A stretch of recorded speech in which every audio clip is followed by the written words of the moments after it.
আপনি কি ফরাজি আন্দোলন, ফকির আন্দোলন, খেলাফত আন্দোলন, ওয়াহাবি আন্দোলন, উলামায়ে কেরামদের ইতিহাস আপনি তুলে ধরেন নাই? সেই দিন আমাদের খেলাফত আন্দোলন, ওয়াহাবি আন্দোলন, ফকির আন্দোলন, মজলুন আন্দোলন, হাজী শরীয়তুল্লাহর আন্দোলন আপনি যদি তুলে ধরতেন তাহলেই মনে করতাম আপনি একজন নিরপেক্ষ ব্যক্তি। এখন আমার মনে হচ্ছে আপনি নিরপেক্ষ নয়, আপনি শুধু জামাত ইসলামিয়ার মুসলমান আর ইসলামী আন্দোলনকে আঘাত করার জন্যই পার্লামেন্টে বক্তব্য রেখেছেন। ইসলামের ইতিহাস হচ্ছে গণতন্ত্র প্রতিষ্ঠার ইতিহাস।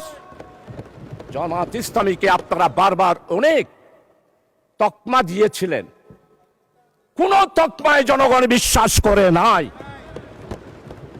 আপনারা বলেছেন আমরা জঙ্গি।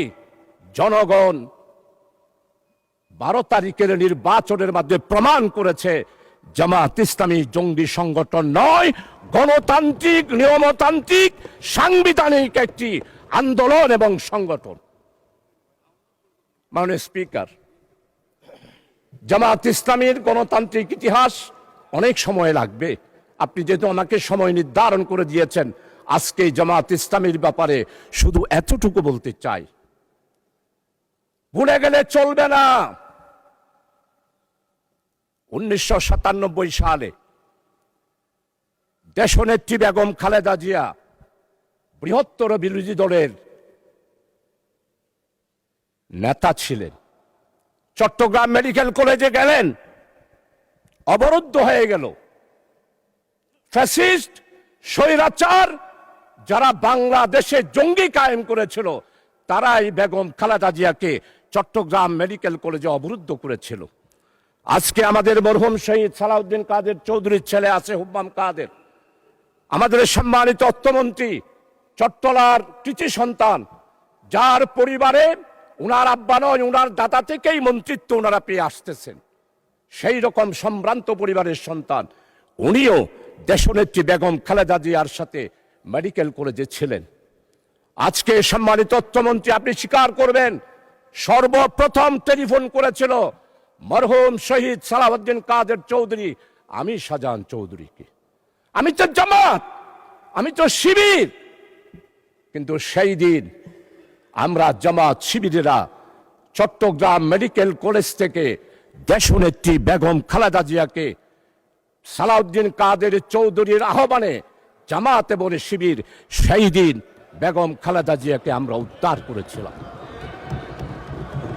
মাননীয় স্পিকার, আজকে স্বাধীনতার কথা বলা হয়, সর্বপ্রথম একটি মাত্র রাজনৈতিক দল পূর্ব পাকিস্তানের স্বাধিকার কোন পথে আসবে এই ব্যাপারে সর্বপ্রথম পূর্ব পাকিস্তান থেকে যিনি বক্তব্য দিয়েছিলেন তিনি হচ্ছেন প্রফেসর গোলাম আজম।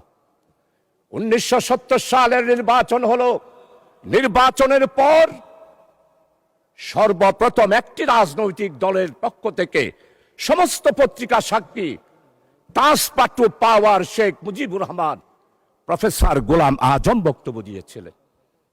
আমরা সেদিন বলেছিলাম সংখ্যাগরিষ্ঠতা হিসেবে আওয়ামী লীগ যেহেতু জনগণ রায় দিয়েছে তাই শেখ মুজিবের হাতেই ক্ষমতা হস্তান্তর করুন। আজকে সম্মানিত আমার অত্যন্ত পরম মুরব্বী ইতিহাসবিদ, আমি ওনার ফেসবুকে সব বক্তব্য শুনি, ওনার মনের ভিতরে অনেক আবেগ। 1757 সালের ইতিহাস আপনি তুলে ধরেছেন, পাল বংশের ইতিহাস তুলে ধরেছেন, কিন্তু আপনি কি ফরাজি আন্দোলন, ফকির আন্দোলন, খেলাফত আন্দোলন, ওয়াহাবি আন্দোলন, উলামায়ে কেরামদের ইতিহাস আপনি তুলে ধরেন নাই? সেই দিন আমাদের খেলাফত আন্দোলন, ওয়াহাবি আন্দোলন, ফকির আন্দোলন, মজলুন আন্দোলন, হাজী শরীয়তুল্লাহর আন্দোলন আপনি যদি তুলে ধরতেন তাহলেই মনে করতাম আপনি একজন নিরপেক্ষ ব্যক্তি। এখন আমার মনে হচ্ছে আপনি নিরপেক্ষ নয়, আপনি শুধু জামাত ইসলামিয়ার মুসলমান আর ইসলামী আন্দোলনকে আঘাত করার জন্যই পার্লামেন্টে বক্তব্য রেখেছেন। আমার নেতা, আমাদের অপোজিশনের লিডার, উনি মুক্তিযোদ্ধার পরিবারের সন্তান, শহীদ পরিবারের সন্তান, এটার উপরও আপনি আঘাত করেছেন। আপনার মনের বেদনা আমরা বুঝতে পারি। মাননীয় স্পিকার, জনাব প্রেসিডেন্ট ভাষণ দিয়েছেন, সেই ভাষণের ব্যাপারে মাননীয় সংসদ সদস্যবৃন্দ অনেকেই ওনাকে সাধুবাদ জানিয়েছেন। আমরা এটার বিরোধিতা করি।